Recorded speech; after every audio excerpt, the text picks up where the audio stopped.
Shanghai A senior Chinese envoy has met an aide to North Korean leader Kim Jong Un in Pyongyang, the two sides said on Saturday, November 18, stressing long-standing ties despite deep divisions over the North's nuclear activities. SHANGHAI is visiting on behalf of President Xi Jinping, ostensibly to brief the North's officials on the recent Chinese Communist Party Congress and other issues of mutual interest.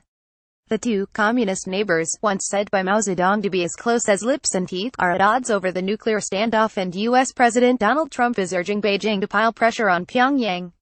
Song, the first senior Chinese envoy to visit in more than a year, had been widely expected to raise the impasse over North Korea's missile and nuclear tests in his Friday meeting with SHANGHAI, a top official in North Korea's ruling party.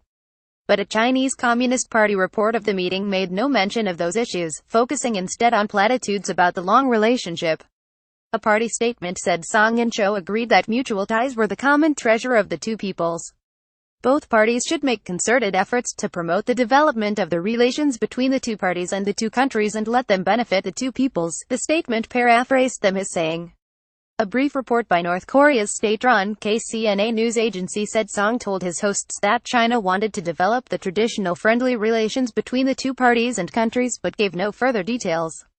Trump, who warned Xi during his trip to Beijing last week that time was quickly running out to solve the nuclear crisis, took to Twitter on Thursday to hail Song's mission as a big move. "We'll see what happens. The United States wants China, which accounts for 90% of North Korea's foreign trade, to apply more economic pressure." But experts doubt Song's visit will yield breakthroughs, saying Beijing has far less political influence on Kim than is thought despite the economic ties.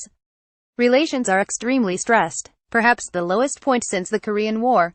Perhaps the mission will put a floor under China-North Korea relations, preventing further deterioration, said Bonnie Glaser, China expert at the Center for Strategic and International Studies in Washington.